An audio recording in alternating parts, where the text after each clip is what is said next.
we thought we'd have a little bit of a rest day roundup on the GCN Racing channel and pick out some of the talking points and some of the winners and losers of the tour so far. We're 10 days into this year's Tour de France, and it's been a tough 10 days.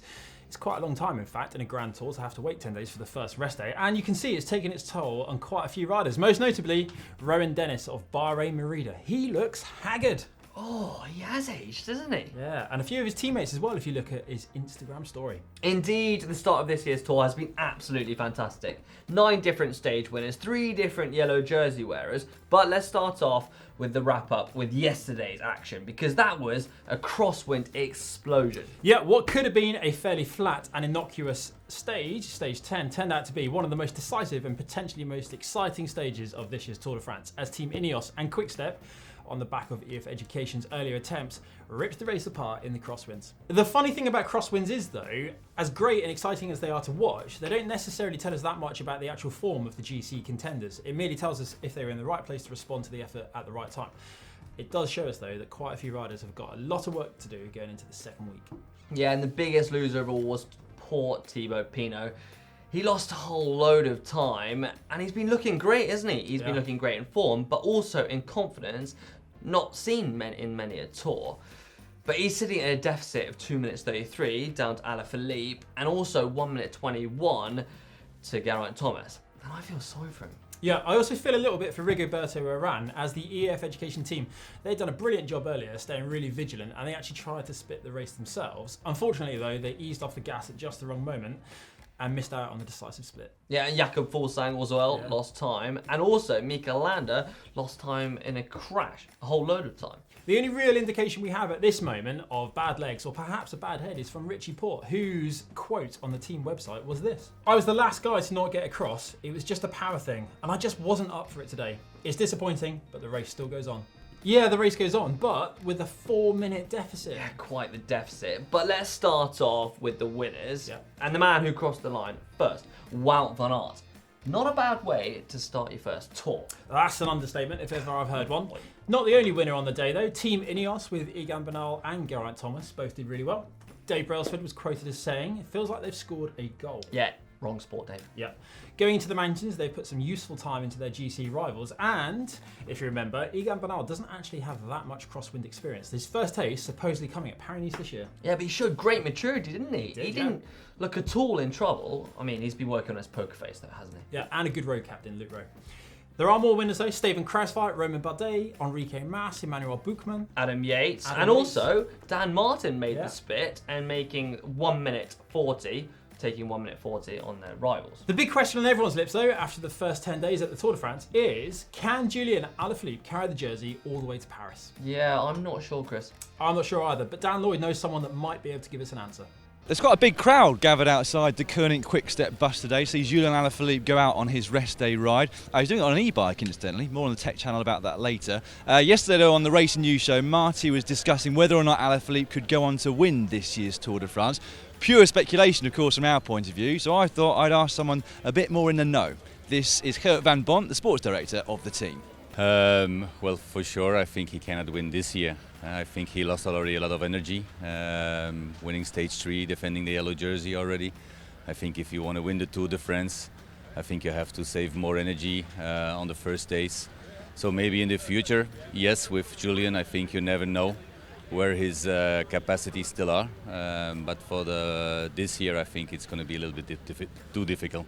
He's a very similar rider to Valverde when he was at his prime, in that he's explosive but sometimes suffers over 2,000 metres. Is that something you think he can change over the years?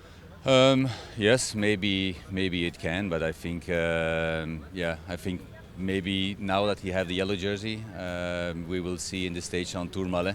That is a stage that goes above 2,000 meters, and that's maybe where we can see where his possibilities are, and that's a first good way to see how far he can come with the big favourites. We're so used to seeing Mark Cavendish, Marcel Kittel, Andre Greipel dominate the first sprint stages of the Tour, and we've seen nothing of that dominance in this year's Tour so far, have we? Granted, we are only 10 days in, and you are right, there's been no dominance by any single team. The difference between the top sprinters is now so minute that it's hard to actually pick a favourite before each stage. There is more to this, though. I think teams struggle now to invest so much in one single sprinter, whereas in the past you would see an entire team there for one rider. Yeah, we did see Turnison pop up for victory when Groenewegen hit the deck, and also Sagan, Viviani, and Groenewegen himself all punched the air to victory. Depending on how you look at what's to come in this year's Tour de France, there are now only 3 real opportunities for the sprinters to get their arms in the air. And one of those is the exciting Champs-Élysées stage, the unofficial World Championship for sprinters. It's a big one. Let's delve a little deeper into our sprint analysis. And Dylan Groenewegen, in my mind, came into this race as the standout favourite, having won all 3 stages at the ZLM Tour with ease. He crashed on stage 1, and Mike Tonnison, his teammate, was there to pick up the pieces with victory, but that would have hampered his potential for results in those first few days. He does now seem to be recovering from that, and it will be interesting to see how that plays out in the second half of the Tour. And then there's Caleb Ewan, who normally comes into the Tour on the back foot, but is showing great consistency, isn't he? I mean, is this the sign of things to come in the latter stages of the Tour? Someone else who appears to be a little bit on the back foot is Elia Viviani. He has won a stage, but I think, based on his form from last year, you would have expected more at this stage. Maybe those transfer rumours to Cofidis are weighing heavy on his shoulders. Yeah, and we could continue to go down that list, but no matter how you look at it, those top 3 sprinters are definitely ones we're going to be looking at. Yeah, so what is going on? Well, I think it's a game of reduction. Basically, these teams are taking a very different approach to the race to what they would have done in previous years. No longer are they turning up with 7 lead-out men for just 1 sprinter, meaning that is reducing the chance of a bunch sprint happening at all. If they do then manage to have a bunch sprint, there are no longer 7 riders riding on the front, meaning no one team can actually dominate the front of the race going into the final kilometre. Meaning there are more riders from different teams in the first 10 riders of the bunch in that final kilometre, therefore opening up the chance of someone else to win and not just dominating by one team. Simply, there are more people in the mix than ever before. Enough of the sprinters, let's get back to the GC contenders. That's what we're interested in really, isn't it? And their first real shake-up came on stage 6 to the summit finish of La Planche de la Belleville. And I have to say, what an epic summit. The gravel section and ramping up to 25%. As we know, Dylan Teuns took the win from the breakaway, making his first Grand Tour stage win. But the battle of the GC contenders went on behind. I mean, it really showed us that this potentially could be one of the most exciting and closest tours of years to come. Geraint Thomas had a great showing, grinding his way up those steep slopes, coming over the line in 4th place, 1:44 behind Dylan Teuns. But if we stop the clock the second he crosses the line and then count back to the other GC contenders, he has done very well. Yeah, he did look really good and strong.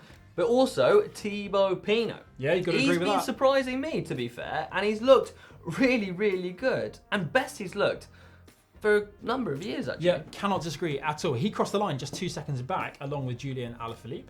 But Alaphilippe, as we all know, is not a GC contender. Well, you say that. The odds on him winning the Tour were 150 to 1. They are now down to 20 to 1. Are they really? Yeah, Dan told me this. Oh, I wish I put money on him.